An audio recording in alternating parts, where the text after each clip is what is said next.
Good morning, everyone. I hope that you had a stunning Tuesday. I hope that you are well rested, that you slept well last night, you didn't oversleep or stay up too late. And today I want to share another message on passion in the workplace.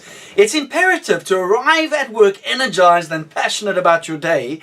And I don't believe that that is possible unless you have a high dose of self-acceptance and self-belief and self-love. That's right, self-acceptance, self-belief and self-love.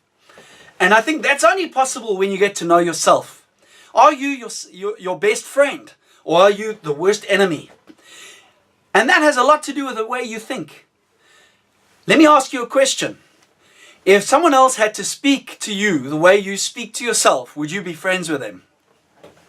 Let me ask that again. If someone were to speak to you the way you speak to yourself, would you be friends with them? You see, we say a lot of things in our minds, and sometimes we even speak them out. The other day, I was like so frustrated. I was busy doing videos and it just wasn't working for me. You know, I was doing this same message I'm doing now, obviously a different one, but I was doing this and I was getting frustrated and I started to speak words over myself. Oh, Stephen, you foolish, or you this. Okay, they might have been a bit harsher than that. To the point that my wife came and said to me, Stephen, what are you saying to yourself? And, you know, she's completely right.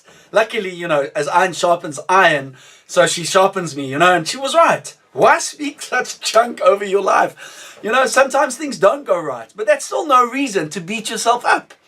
And I would like to encourage you to watch the words you speak over your life. Some people say that it's a power of positive speaking, and I'm saying you're damn right it is. Of course it is.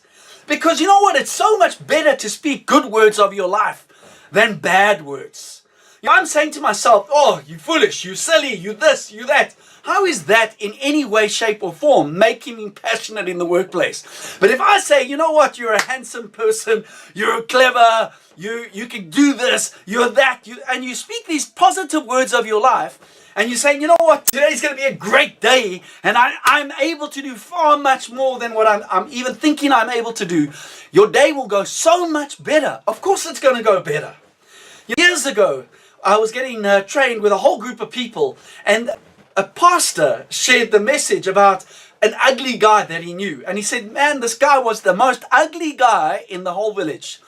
And he really knew the person. And he said, everyone thought, you know, this guy is not going to, in any way, shape or form, be able to land a beautiful woman. And he says, and it's so strange that he actually ended up marrying the most pretty girl you could imagine. And he was saying it was confusing, but the trick was that this guy, in spite of his looks, he had the most self-confidence you could ever believe. He said, and I know it's funny, but he said he used to look at himself in the mirror and say, oh, Tarzan, how are you today? And just that positive energy attracted people to him. And it doesn't make a difference what you look like. You don't have to be a Brad Pitt, you know, for people to like you. You don't have to be a Brad Pitt in order to get a pretty woman. I mean, look at my wife. She's gorgeous. But the truth of the matter is that you just need to have a lot of self-confidence and energy. And that happens through speaking over your life. And I want to encourage you today, make sure that your words are positive. Speak to yourself the way that you believe would encourage and motivate you. Do not speak to yourself badly. Do not speak negative words of your life, because that will reproduce fruit. And then you'll become the very thing you speak of. So I want to encourage you this Wednesday, speak positively over your life, and you will have a stunning day. May you be passionate today, full of energy. Please share this with people that you believe need to hear this message. And thank you for liking the post. Thank you for sharing it. I do appreciate the support, and I look forward to speaking to you again tomorrow. Thank you.